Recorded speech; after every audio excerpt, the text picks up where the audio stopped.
Hey guys, what's up? G Cubed here. Today we're going to be looking at all my puzzles from MattStudios. So these are just all the puzzles I have from the designer MattStudios. He has a YouTube channel. I'll leave a link to his channel in the description below. But he's a good buddy of mine, and we share puzzle designs and stuff. So this is called the Axis of Insanity. It is essentially a crazy axis cube. So it's a 3x3 shape mod with the crazy variation of it. And so as you can see with my turning here, that center circle kind of shape stays stationary while the rest of the turn goes. And so it makes it really interesting. The axis cube itself is an insanely difficult puzzle.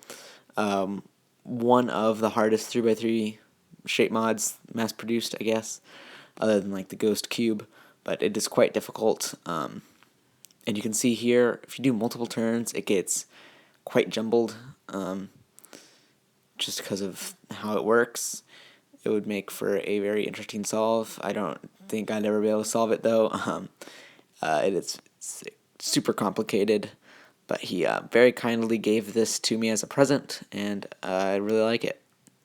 So now we're looking at the print in place 1x3x3. So this is just an ordinary 1x3x3, but it was designed print in place. So essentially, if you don't know what that means, since these are all 3D printed,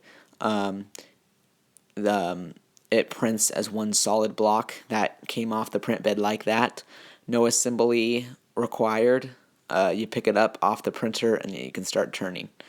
As you can see here, it turns really well. I can kind of show it isn't perfectly proportional.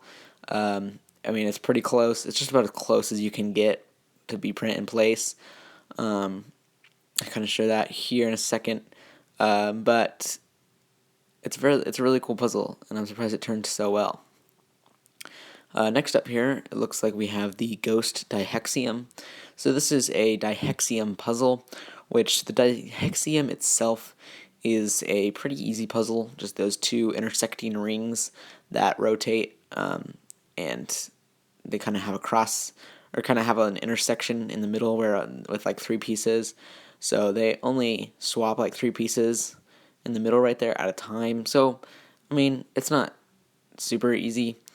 But I mean, it's a fun puzzle. But this is the ghost variation of it. So you don't use stickers. It's based on the shape of the puzzle, to know where all the pieces go, making it for an insanely difficult solve. This is also print in place, actually. You can take it off the print bed and start turning it like this. Turning on this one isn't great. This is one of his older designs, so he obviously didn't have as much knowledge when he made this one. So the turning isn't as good as some of his other designs, but still actually kind of surprising for what it really is. I think it's a really cool puzzle. I scrambled it, but I've never actually been able to solve it. It's pretty difficult just because you have those shapes, not a very big difference between the shapes. It makes for a pretty fun solve if I was able to solve it. Next up, we have the Helichop. So if you don't know, the helicopter cube is an edge-turning puzzle with hidden centers, so you only see those corners and edges. But it has, let's see, like 12 axes of rotation. This one is the chopped version, so it only has 4. It makes the regular helicopter cube is solvable. I mean, it's not like super duper difficult, but I've not actually been able to solve the helichop. I don't know. I haven't really tried that hard, but this puzzle is really cool because of the way it jumbles like that. I'm showing right now. You turn it at like, I think it's 70.5 degrees, and it jumbles. If I'm wrong, leave a comment at what angle it is. But I think it's something like that. And so it makes for a really interesting puzzle. Next up we have just another heli chop. This is the exact same design. The heli chops I actually printed myself. He just sent me the design, and I printed these and stickered them myself. The other two, or the other couple, the other two or three I showed you, he printed for me, and they were giving us a gift. But these ones I printed them myself, just using his design. The black one is actually available for sale at time of recording, if you're interested in it. The green one is not, partly because I haven't finished stickering it.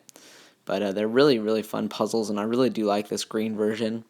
I think it looks really cool. I'll need to finish stickering it here pretty soon. But that's it. I'll leave the description below for Matt's YouTube channel, and go and check out some of his other puzzles. He does good. He does really great work, and I suggest you check out his channel and see some of the rest of the puzzles he's made. But yep, that's about it, and I'll see you guys in the next one.